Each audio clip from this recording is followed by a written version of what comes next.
Welcome. This is Astrology Insight Now, a weekly forecast program with astrology and other ways to help you make the most of your week and to heighten confidence for daily life.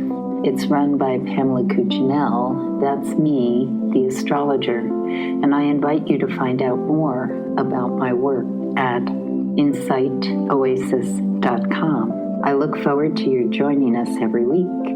Please share with your friends, and here we go. Today is February 2nd. We're talking about Imbolc in earth-based religions, paganism, Wiccan, and also Groundhog Day. So what does this day entail? Again, depending on the hemisphere, whether northern or southern, it has to do with, in the northern hemisphere, it's a time when sheep were sheared in certain cultures, and we're seeing that kind of first signs of the thaw that's happening. We're in the season of Aquarius, a fixed sign which sustains the season. And as the sustaining happens, we have in the northern hemisphere extreme cold. And at the same time, you may be seeing some signs of spring with the pink of the sky or things that are subtly starting to change. So we are in mid-season, wherever you might be on the planet. And the times I give, as I do this week forecast, are Eastern times. So you'll need to adjust if you're not in the Eastern time zone. So Monday the 2nd has the moon in the sign of Leo. And when the moon is in the sign of Leo, it's also a fixed sign, in this case, fixed fire.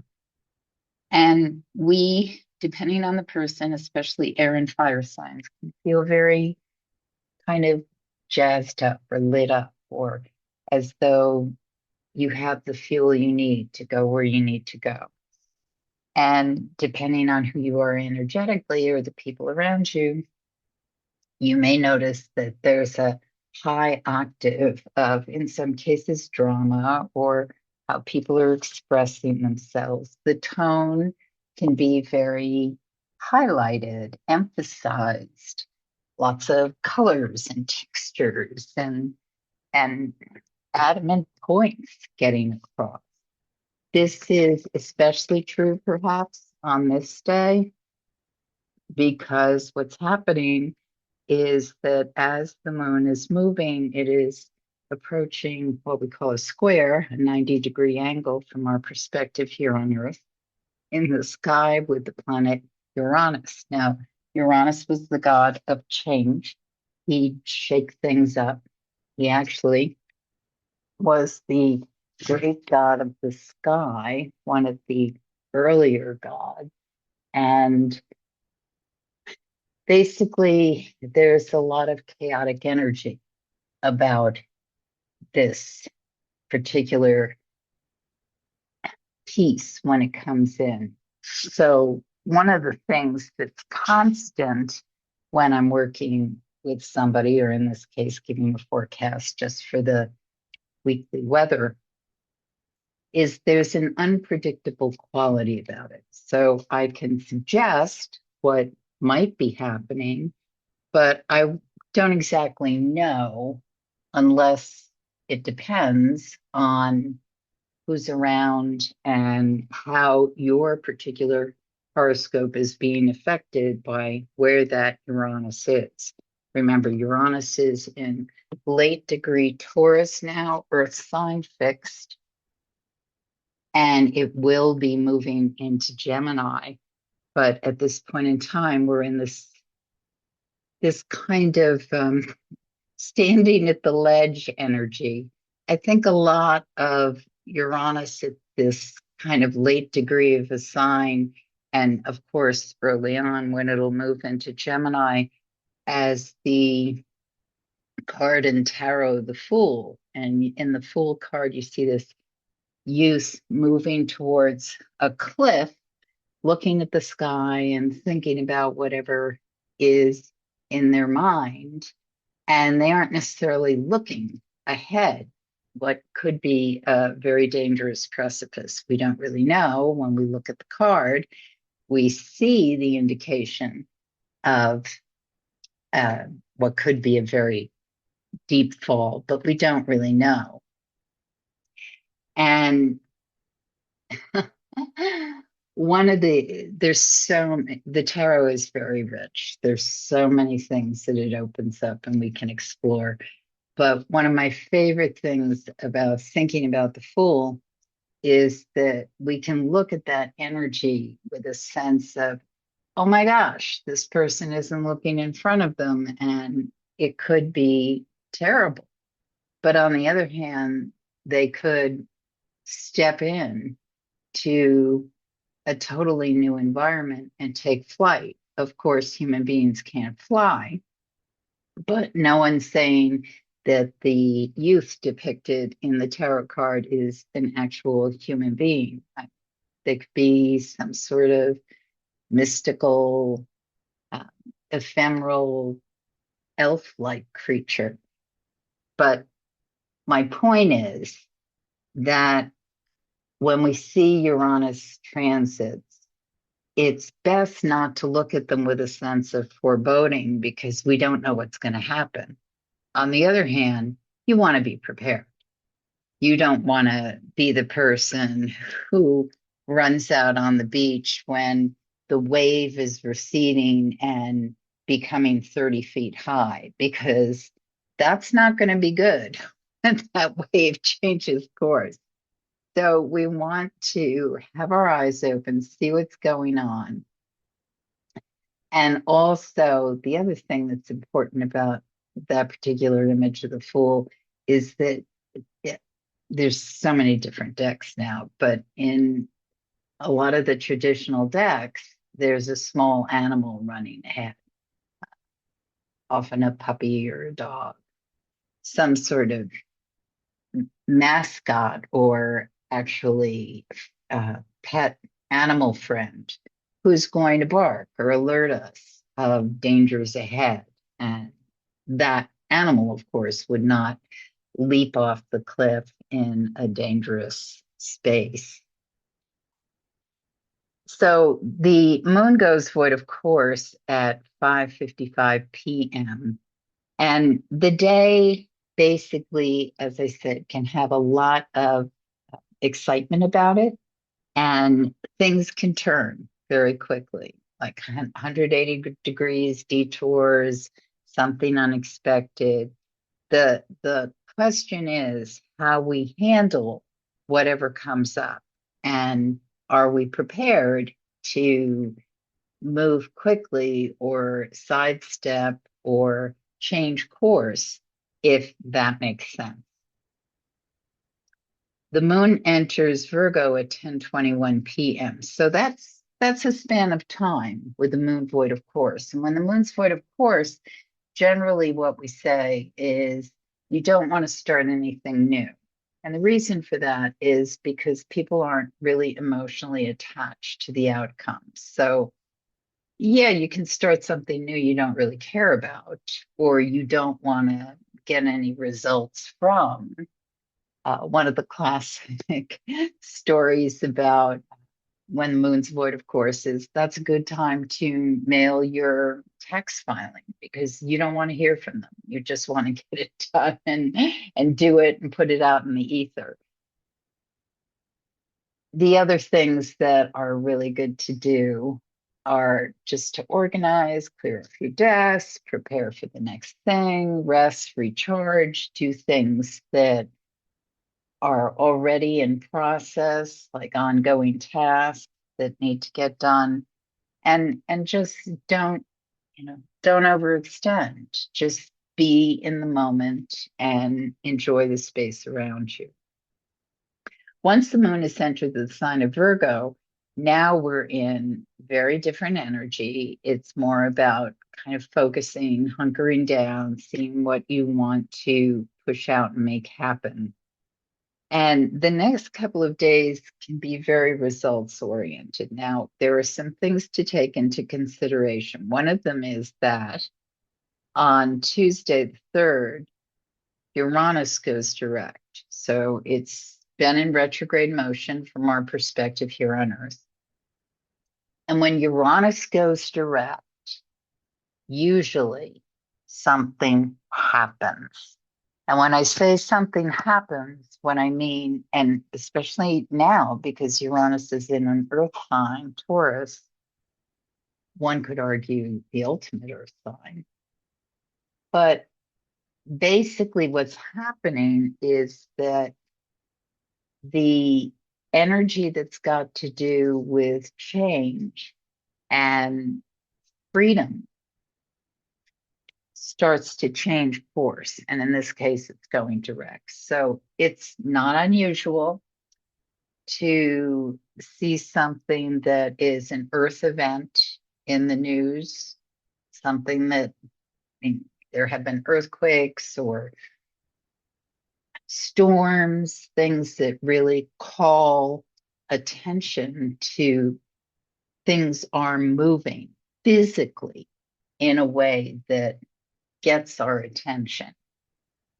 In today's world, with all the unrest, it could also be something about that, where people, war, uprising, there's movement in that.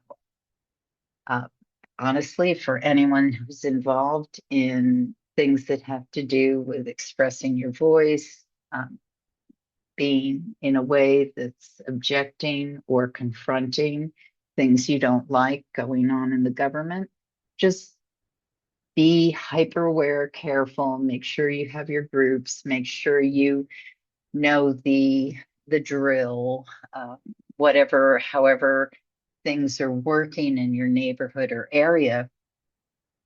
Make sure that you're on a team, that you know what's going on. Don't sort of walk blind in a situation that you haven't engaged in or you're unprepared for how people are orchestrating what to do in certain situations.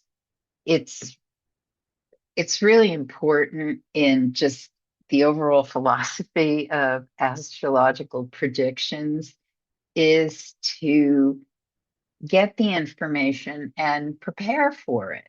Like, just don't have it go in one ear and out the other. Say to yourself, okay, yeah, good idea. I think that I'll do this at a certain time. I'll get together with these guys. I'll plan my route.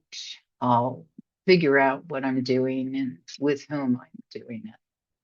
And that's the best way to move through these couple of days. One of the reasons is that because of how the moon moves through the sky when it's in the sign of Virgo, it's really showing the importance of making sure you have the partners, the support system you can rely on. And if you're feeling you don't have that, then look into systems to see how things are done. A lot of people can feel very, very alienated or alone at this point, or feel a sense of not knowing how to proceed or what to do, or disempowered.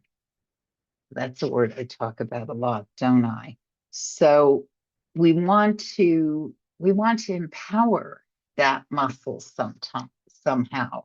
And over the next couple of days, some of us may experience, witness, start to understand attention is called to how we might feel that sense of, I don't really have the backup I need. I don't have the structures I need. I don't know what to do in certain situations, who to call, where to go, how to proceed. And so this is a super time to figure out that system for yourself. What are the routines that make you feel empowered, that make you feel like your voice is heard, that make you feel like you're helping and you're being of service? Because remember, the moon in Virgo, and you can notice this especially when you know your horoscope and see what house it's moving through. But the moon in Virgo is showing us what are the routines that we thrive on, and where is it that we want to help or perhaps be helped? What are the areas of life that really allow us a sense of feeling as though we're contributing to something and that we're working in a way that gives us a sense of momentum, a sense of purpose, a sense of routine, takes care of our overall health. It's interesting when you start to really know your horoscope and you see where is the area of life that the Virgo emphasis is highlighted. You may have no planets in Virgo, you may have a lot of planets in Virgo. Virgo may be in your seventh house, it may be in your first house. When you start to understand where this energy is directed, it can really help you maximize the period when the moon moves through that area of your life. But as just a general piece, what it's really asking for is create and do the routines that help you feel result oriented. Now, the thing that's thrown in this mix, as you heard, is that Uranus goes direct. The time it actually goes direct is 9:33 p.m. on Tuesday the 3rd. And the Virgo moon runs from late night on Monday until it goes void of course at 2:49 a.m.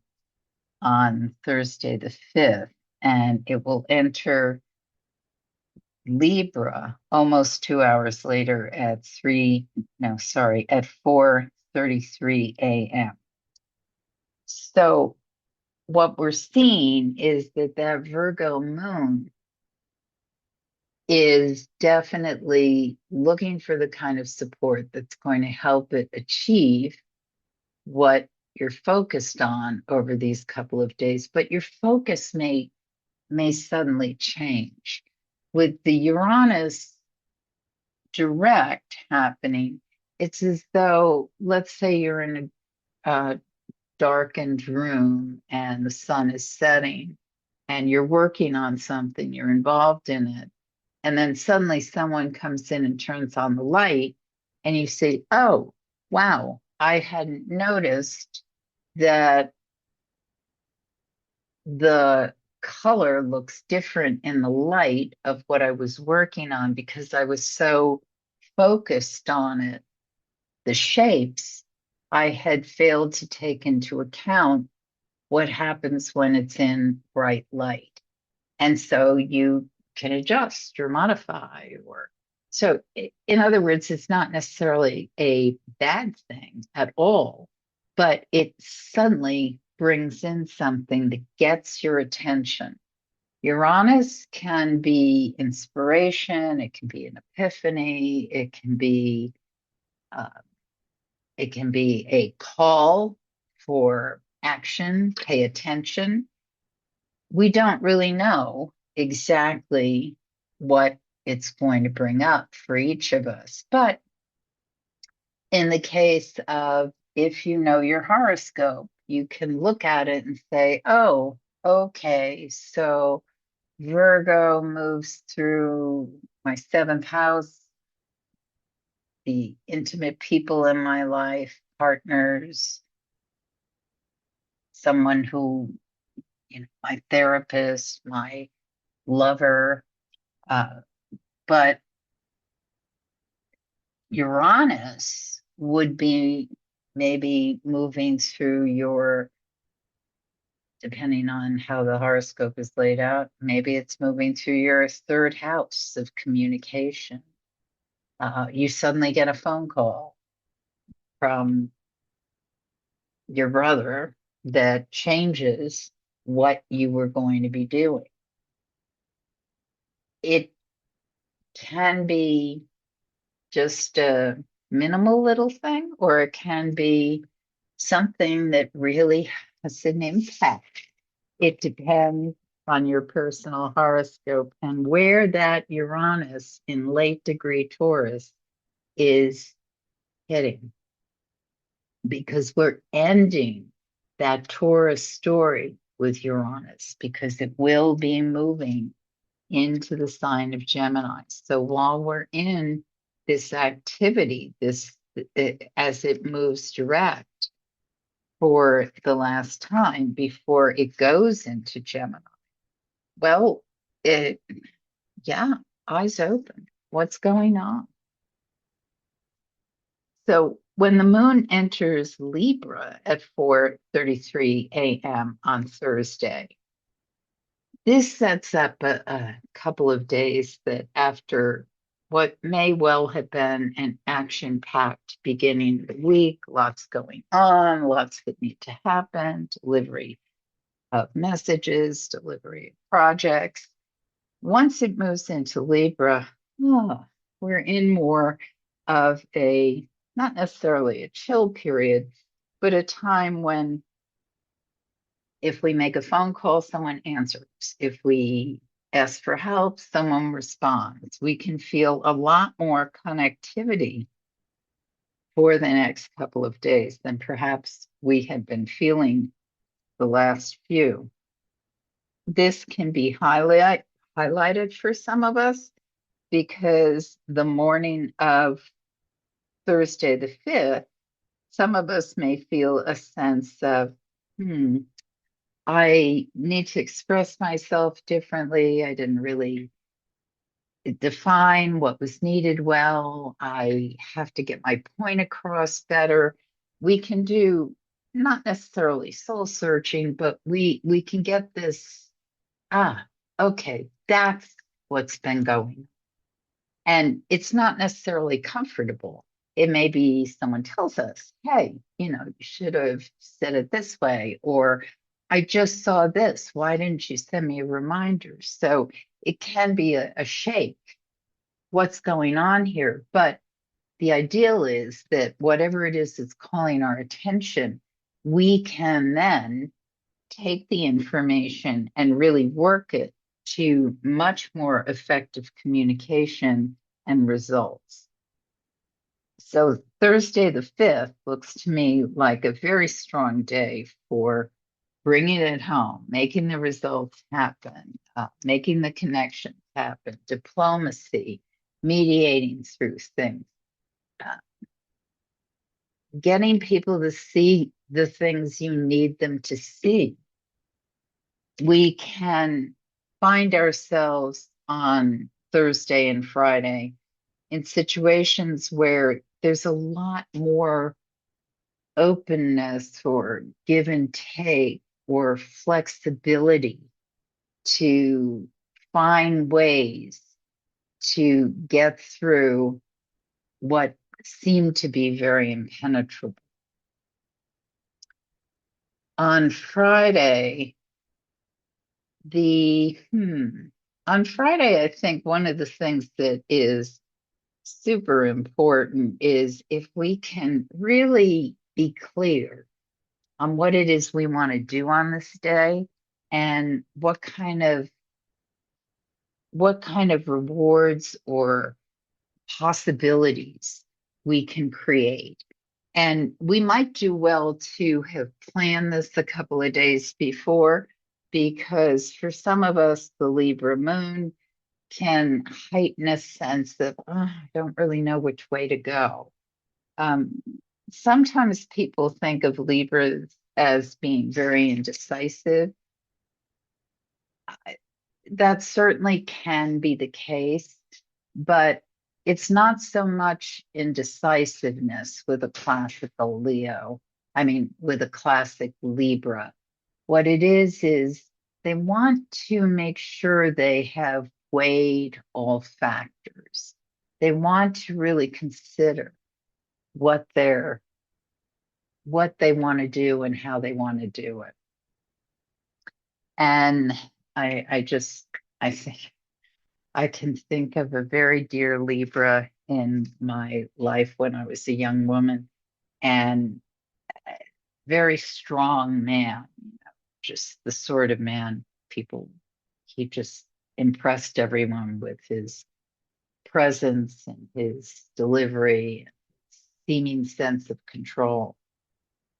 But he really measured things a lot, really thoughtfully measured. And sometimes you can miss the boat because when you take so long to consider and weigh, you can't really cut through an argument or know where you want to head or what you might want to ask or have the decisiveness to leap into that choice.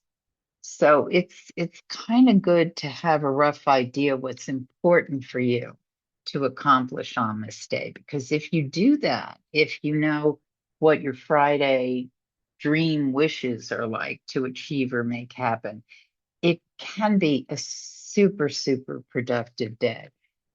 Making those connections, those people you want to know, the money you need for financing, the the agreements you want to settle. All these things can come together, especially once we get past uh, around 12:30 in the day, midday, because at that point in time, we're in this really sweet space of people feeling a sense of rapport and connection. I mean, if I had the ear of Congress, I would say this, hold out until Thursday and Friday to really broker your deals and really create more peace and equality with all the polarization and rail bulldozing that seems to be going on. It's just a perfect groove those couple of days, especially Friday, for honing communication, bringing people together. Beautiful, beautiful afternoon into evening. The moon goes void, of course, at 6:59 a.m. on Saturday the 7th, and it doesn't enter the next sign until 2:13 p.m. when it enters Scorpio. So those morning hours with that moon void, of course, in the sign of Libra. Again, if you know what you want to do that morning, you're going to be much better prepared. Unless you can afford to have a morning where you just drift and chat and don't push too hard. How delightful is that? That would be a wonderful way to really kind of float this energy. When it goes into the sign of Scorpio, once we're in that mid-afternoon period until through Sunday, now we're in the let's roll up our sleeves and focus on what it is we want to make happen and do. You may still be in a relaxing weekend, but you'll be much more focused on wanting to do something. And some of us may marathon some sort of movie thing we want to watch, but many people, it's really a terrific time to research something, get into a really deep conversation, something that you've been trying to figure out, perhaps finances. It's not it's not necessarily easy this period of time, but it's a good period to work through some thorny issues over the next through Sunday night. It's if somebody's feeling a sense that their needs aren't being met or they aren't being heard, or they want to express themselves more completely. These days, although, as I said, not necessarily very comfortable, can be very, very productive at understanding where that comes from. That sometimes, especially if we're born with some challenging aspects, and the soul comes in and is here to learn about, well, asking for help, getting their needs met, getting the money they deserve, having an equitable relationship, give and take, reciprocity. People with those kind of wounds, whatever they may be, there are times when we go through these brief transit days where these feelings may be highlighted. And it's important to recognize that if you're feeling those things and talk it out, if there's safe people to discuss it with, or really analyze, is this the present, or am I hung up and stuck in the past? And overall, when the moon is in Scorpio, if we're willing to do the work, we will find the gold. You have been listening to Astrology Insight Now. Please share with your friends, and if you'd like to make a donation, you can do so at astrologyinsightnow.com. Have a stellar week, and we hope to see you next time.